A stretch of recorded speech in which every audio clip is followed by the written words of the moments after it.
नमस्कार दोस्तों, मैं नीरज पांडे स्वागत करता हूँ आपके अपने YouTube चैनल धर्म सनातन में। दोस्तों, धर्म सनातन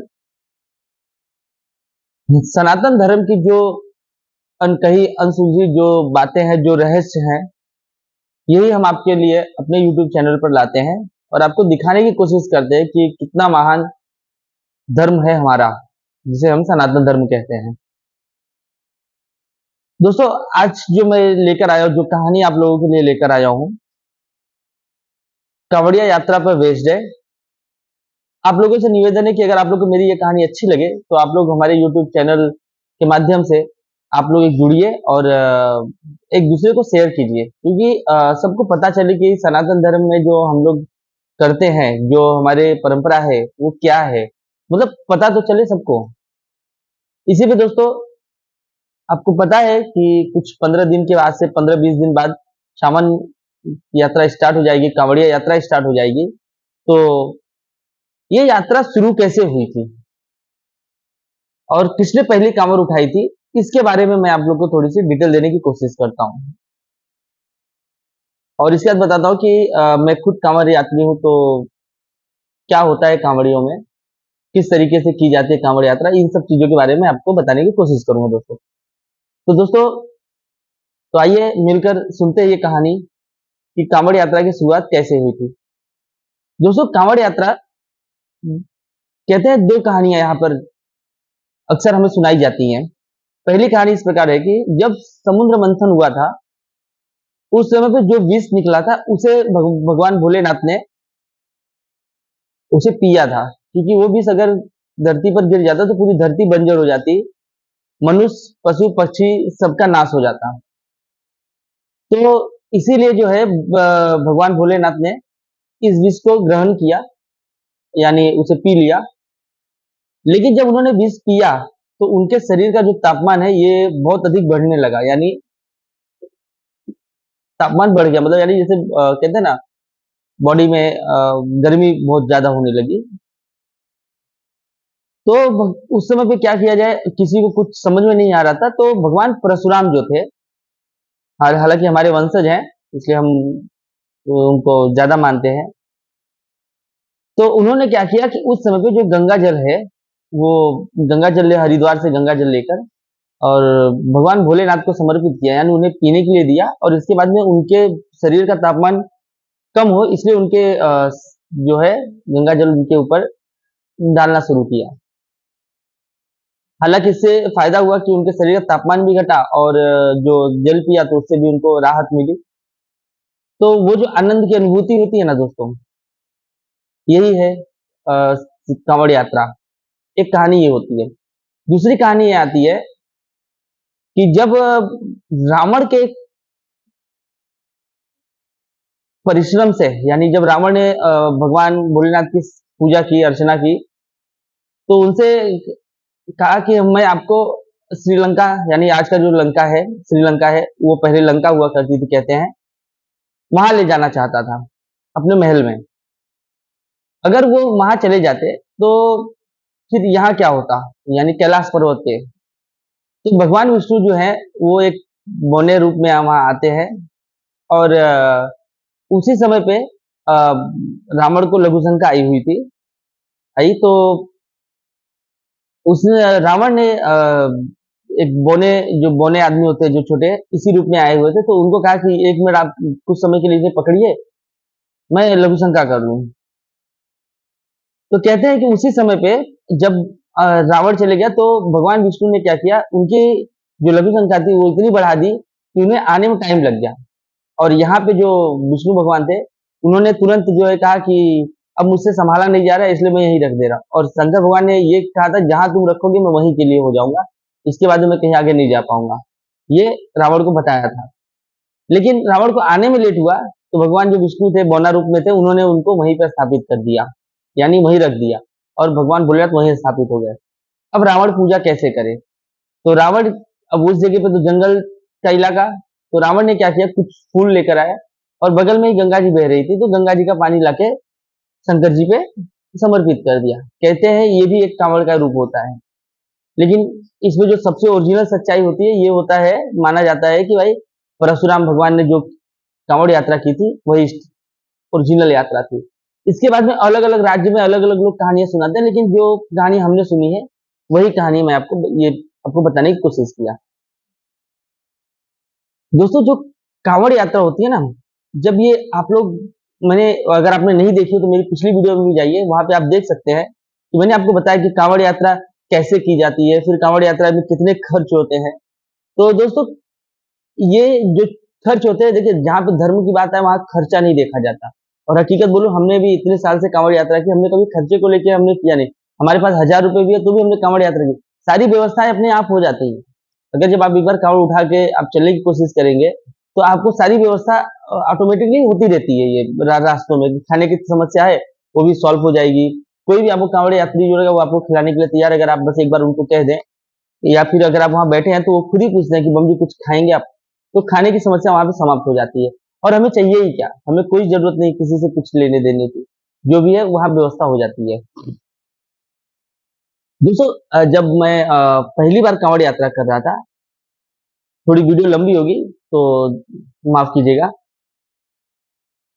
मेरे साथ जो लोग थे, हमारी 12 लोगों की टीम थी हमारे क्षेत्र की। और इसमें से जो लोग थे, क्योंकि सब बच्चे वगैरह थे, तो बहुत सारे लोग जो हैं मुंबई नहीं देखा था। मैं एक मुंबई से था। तो जो लड़के हमारे साथ थे, उन लोगों ने मुझे एक रिक्वेस्ट किया कि भैया मुझे वो जो चलने वाली सीढ़ी होती है ना, जो मॉल वगैरह में होती है, जिसपे खड़े रहो और वो अपने आप ऊपर लेके जाती है, वो मुझे देखनी है। और एक ने मुझसे डिमांड की थी कि मुझे वो देखनी है जो जिसके ऊपर हम खड़े हों और वो सीधा चौथे महले, 5वें महले, 10वें महले तक लेके चली जाती है, उसे मतलब लिफ्ट के बारे में वो बात कर रहे थे। मैंने कहा कि यार अब हम यात्रा में हैं और ऐसे में हम मॉल वगैरह में जा नहीं सकते। तो थोड़ी मुझे भी आशंका थी यार ऐसे कैसे करें कि वो जिस हिसाब से वो लोग बता पूछ कह रहे थे मुझसे। तो मैंने कहा ठीक है चलो, अगर बनारस यात्रा थी 2011 की पहली यात्रा मेरी थी। तो हम लोग जब कांवड़ यात्रा पूरा करके जब हम लोग वहाँ पहुँच गए, बनारस पहुँच गए, तो हम लोग शाम को करीब यही जो गंगा आरती होती है इसे देखने के लिए ही हम जल्दी-जल्दी पहुँचे थे और हमें जल चढ़ाना तो दूसरे दिन सुबह क्योंकि 13 के दिन ही जल चढ़ता है। तो हमारे पूरी रात का समय था और हम शाम को करीब 5-6 बजे तक हम पहुँच गए थे वहाँ पे यात्रा में, तो बनारस में। हमने काशी विश्वनाथ में ले जाके काँवड़ वगैरह जो है जहाँ रखी जाती है, जो हमारे प्लान के हिसाब से होता है, हमने वहाँ पे रखी। इसके बाद काँवड़ यात्रा रखने के बाद हम फ्री हो गए। तो हमने जहाँ काँवड़ यात्रा रखे थे उसके बगल में जस्ट मेरे ख्याल से उस मॉल का नाम है मैक्सेस मॉल। बनारस काशी विश्वनाथ मंदिर से थोड़ा-सा पहले 4 रास्ता है, वहीं पे ये मैक्सेस मॉल है। जहाँ तक मुझे याद है, क्योंकि मैं भी देखिए मैं बनारस ज़्यादा घूमा नहीं हूँ, काँवड़ यात्रा के दौरान ही मैं वहाँ जाता था। तो हम लोग ने मैक्सेस मॉल का जो पार्किंग एरिया था, छोटी-सी पार्किंग थी एक वहीं पे, हम मतलब पार्किंग बहुत बड़ी थी लेकिन वो छोटी-सी जगह दिया गया था काँवड़ यात्रा के लिए कि वो वहाँ पे रुक सकते हैं। तो हमने जो है वहीं पे जो है ले जाके काँवड़ रखी और जो दोस्त लोग ने हमसे कहा था, वही मैंने सोच के मतलब चलो यार घूम कर आते हैं वहाँ पे माव मॉल में। अब हालाँकि मैं मुंबई में रहने वाला, तो मैं मॉल वगैरह में घूमा हुआ, लेकिन वो लोग नहीं घूमे थे, तो मैंने उनको लेके जो है मॉल में एंट्री की और हालाँकि हमें किसी ने रोका नहीं, हम आराम से चले गए काँवड़ यात्रा करते। वो यात्री जो थे वो चले गए, हम लोग 3 लोग अंदर चले गए। थोड़ा बहुत घूमा, लेकिन फिर मुझे आभास हुआ कि यार ये क्या है? हम लोग यहाँ पे आए हैं, अगर यहाँ से कुछ खाएँगे-पिएँगे नहीं तो यहाँ के जो लोग बैठे हुए हैं, वो लोग कहेंगे यार कि कैसे मतलब उनको फ्री में मौका मिला तो घूमने चले आए। एक होता है ना ऐसी बड़ी जगह पे जाओ और आप कुछ ना लो तो एक दिल में होती है यार मेरे बारे में दूसरे लोग क्या सोचेंगे? और यही चीज़ दोस्तों वहाँ पे मेरे साथ हुई थी। तो मैंने उनसे कहा कि भला एक काम करो जो हम यहाँ आए हैं तो कुछ खा लेते हैं यहाँ पे। अब हालाँकि कुछ खा नहीं सकते थे क्योंकि तेल मसाले वाली आइटमें जो होती हैं वो सब ज़्यादा होती हैं, तो होटल्स वगैरह में हम नॉन-वेज होटल अगर है तो वहाँ पे भी हम खा नहीं सकते थे। तो मैंने वहाँ के जो स्टाफ थे मैंने उनसे पूछा, बोला यार यहाँ पे कुछ ऐसा चाय, कॉफ़ी वगैरह कुछ मिल सकती है? तो जब मैंने चाय का नाम लिया तो उसने ना बोल दिया, लेकिन कॉफ़ी का नाम लिया तो उसने बोला कि 2nd फ्लोर पे एक वहाँ पे है, आप जाइए। हम जब वहाँ गए तो वहाँ पे देखा हम लोगों ने कि जैसे अब पब होता है ना यहाँ पे मुंबई में, ऐसा ही था लेकिन वो पब नहीं था। वो ऐसा था कि आप जाइए, जो आपको खाना है वहाँ से लीजिए और खाइए और फिर आप निकल जाइए। और मैंने ऐसी चीज़ें पहली बार देखी थी। क्योंकि यहाँ पे क्या होता है, आप होटल या कहीं पे लॉज में गए, आपने वहाँ पे फ़ोन किया, अरे सॉरी वहाँ गए, वेटर आया, आपने उसको ऑर्डर दिया, वेटर लाके आपको खाना दिया, आप खाना खाओ और उठ के चले जाओ। लेकिन यहाँ पे अलग था बनारस में। यहाँ पे क्या था, आप जाइए, पहले टेबल पे बैठिए, आपको पानी लाके वेटर देगा, लेकिन वो आपसे कुछ भी ऑर्डर नहीं लेगा। ऑर्डर के लिए आपको काउंटर पे जाना है, वहाँ पे अपना ऑर्डर बताना है। ऑर्डर बन के आप वहीं खड़े रह के आप देख सकते हैं, अपने टेबल पे बैठ के आप ध्यान दीजिए, और जैसे ही ऑर्डर आएगा तो आपको तुरंत वो बता देंगे, आप जाइए, ऑर्डर लेकर आइए और अपना खुद खाइए और प्लेट वहीं पे छोड़ के चले जाइए। ये वहाँ का सिस्टम, यानी कह सकते हैं ये सेल्फ सर्विस थी। मैं जब गया वहाँ पे तो मुझे तो आदत है भाई, मैंने ऑर्डर दे दिए। मैंने वहाँ पे वेटर जब पानी लेके मैंने उसको ऑर्डर दे दिया और उसने कुछ भी नहीं बोला कि आप सेल्फ सर्विस है क्या है, मुझे नहीं बात हुआ। मैं वेट कर रहा हूँ, कोई नहीं आया। फिर मैंने काउंटर पे बोला, मैडम सर मैंने ऑर्डर दिया था और अभी तो ऑर्डर, बोलते क्या ऑर्डर दिया था आपने? बोला कि मैंने कॉफ़ी का ऑर्डर दिया था। तो बोले सर नॉर्मल कॉफ़ी यहाँ नहीं मिलती है। तो बोला अच्छा कौन सी कॉफ़ी? बोलते कोल्ड कॉफ़ी है। बोला ठीक है लाइए दिखाइए जरा, मेनू कार्ड दीजिए। मेनू कार्ड में मैंने देखा और मैंने कोल्ड कॉफ़ी का ऑर्डर दिया। मैंने 3 कोल्ड कॉफ़ी का ऑर्डर दिया। तो मुझे वहाँ पे पता चला कि यहाँ पे सेल्फ सर्विस होती है।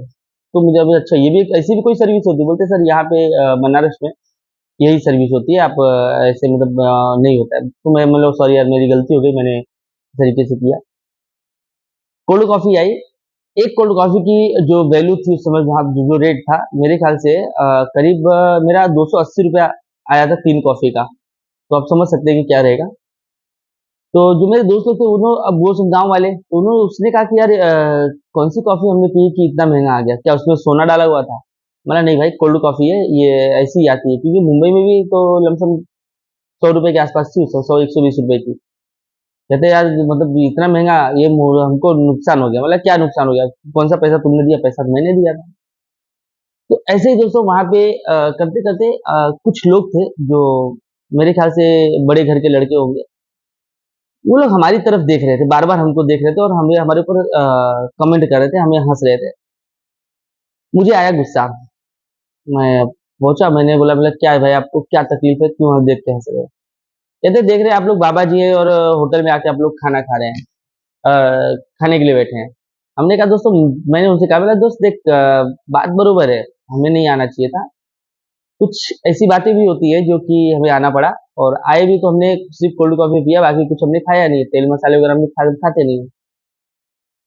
तो कहते हैं लेकिन बाबा जी लोग कब से होटल आने लगे? अब इस जगह पे मुझे गुस्सा आ गया। बोला क्या बाबा जी इंसान नहीं होते?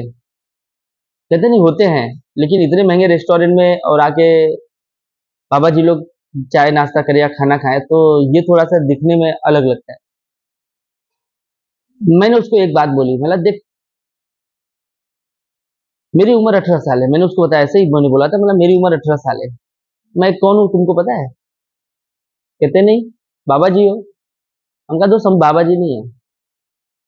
मैं किसी एक कंपनी का सेल्स एग्जीक्यूटिव हूँ और हेड ऑफिसर हूँ वहाँ का। कहते हैं क्या बात कर रहे हो? मतलब यस, मैं मुंबई में, मैंने अपनी कंपनी का नाम बताया, मैं आप लोग को यूट्यूब पे कंपनी का नाम नहीं बता सकता, लेकिन मैं उनको जो कंपनी का नाम बताया, मतलब ये कंपनी का नाम जानते हो? बोलते हैं हाँ जानते हैं। बोला हाँ, उस कंपनी का सेल्स एग्जीक्यूटिव हेड हूँ मैं वहाँ का। तो वो सब लोग मुझे ऊपर से नीचे देखने लगे कि ऐसे कैसे हो सकता है? बाबा जी इतना, बोला हाँ मैं वो भूल जाइए आप लोग कि मतलब कि हम लोग बाबा जी हैं तो हम कुछ नहीं। जो हमारे साथ जो बैठे हैं ना वो भी दोनों जन, उसमें से एक जो लड़का है, मैंने उसको दिया, बोला देखिए ये लड़का है ना, ये उत्तर प्रदेश टॉपर है, 12th में उत्तर प्रदेश का टॉप किया था इसने पूरे यूपी में। वो भी उनका, वो लोग का सर चकरा गया कि अरे ऐसे कैसे हो सकता है कि मतलब बाबा जी है और इतना। बोले हाँ मैं, हम लोग पढ़ाई लिखाई करने वाले जो लोग हैं, और जॉब करने वाला मैं हूँ, मैं मुंबई में रहता हूँ, मेरी कार नीचे खड़ी है। मैंने ऐसे उनसे बात की थी। तो सामने वाला जो है मैं देखिए ना, मैं सेल्स एग्जीक्यूटिव हूँ, तो मुझे पता है कि मतलब सामने वाले के ऊपर किस तरीके से मैं बोलूँ और मेरा प्रभाव उसके ऊपर हावी हो। मैंने ऐसे बोल दिया। वो सब भौचक्के के रह गए कि अरे ऐसा कैसे हो सकता है? मतलब ये लोग बाबा जी, अब वो उन लोगों को क्या लगता है कि अनपढ़ गँवार जो लोग होते हैं ना वही ये काँवड़ यात्रा करते हैं। दोस्तों जब आपको मैं बताऊँ, एक काँवड़ यात्री जब काँवड़ यात्रा करने जाता है ना, वो 30 डेज़ की अपनी सैलरी छोड़ता है। अब सोच लीजिए एक इंसान अगर 17,000 रुपए भी कमाए, अब 20,000 रुपए मैं मानता हूँ नॉर्मल सैलरी 20,000 रुपया है। 20,000 रुपया उसका नुकसान हुआ सिर्फ़ एक नौकरी छोड़ के जाने पे, 1 महीने की छुट्टी का। इसके बाद वो काँवड़ यात्रा में जाएगा, उसके खर्चे, कपड़े के खर्चे, ये सब मिला के मतलब एक काँवड़ यात्री, नॉर्मल काँवड़ यात्री का भी 10 से 15,000 रुपया खर्चा आता है ये यात्रा करने में। और जो बड़े-बड़े लोग हैं, जो पढ़े-लिखे लोग हैं, जिनको ये अच्छी जॉब है, अच्छी सैलरी है, वो लोग का तो खर्चा बहुत ज्यादा है। मेरा नुकसान खुद 70 से 80 हज़ार रुपए का तो मेरा नुकसान होता है एक बार एक यात्रा करने के लिए, लेकिन फिर भी हर साल करते हैं। भक्ति ऐसी है कि वो यात्रा होती है हमारी और हम करते भी है। तो दोस्तों यही थी आज की कहानी कि किस तरीके से हमने पहली कांवड़ यात्रा की थी। और भी कहानियां हैं और आप लोग के लिए सुनाता रहूंगा दोस्तों। हाँ, एक जरूरी सूचना ये है, मैं खुद कांवड़ यात्रा करने के लिए मैं आ रहा हूँ। 10 जुलाई को मैं मुंबई से निकल रहा हूँ और लगभग जो है कि लमसम 17-18 जुलाई के आसपास मेरी कांवड़ यात्रा उठेगी, जो प्रयागराज के संगम घाट जो है वहां से, जहाँ से कांवड़ यात्रा उठती है शास्त्री ब्रिज के नीचे से। तो अगर आप लोग कोई भी इंटरेस्ट है यात्रा करने में तो आप लोग हमसे जुड़ सकते हैं। मैं यात्रा के दौरान ही मैं आप लोगों को सारी बातें बताऊंगा, जो भी है यात्रा कैसे की जाती है, किस तरीके से, वो सब चीजें मैं आपको बताने की कोशिश करूंगा। तो इसी के साथ मैं लेता हूँ अलविदा, और कहानियां मैं आप लोग के लिए लेके आते रहूंगा। तब तक के लिए दोस्तों नमस्कार। हाँ, हमारा चैनल अच्छा लगे तो प्लीज हमें लाइक कीजिए, सब्सक्राइब कीजिए। भक्ति भाव की और बातें मैं आपसे लोगों से करूंगा। थोड़ा बिजी हूँ इसलिए मेरी वीडियोज नहीं आ पा रही हैं। जैसे मैं फ्री हो जाऊंगा तो आप लोग के लिए पर डे कुछ ना कुछ वीडियो मैं आप लोग के लिए लाता रहूंगा। कांवड़िया के रिलेटेड अभी कांवड़िया एक महीने तक कांवड़ यात्रा चलेगी, तो उसके पीछे मेरे सारे वीडियोज आएंगे। मैं खुद कांवड़ यात्रा करने जा रहा हूँ, तो जो मैं करूंगा वो भी अब मैं आप लोग को दिखाने की कोशिश करूंगा। तो तब तक के लिए दोस्तों नमस्कार, जय श्री राम।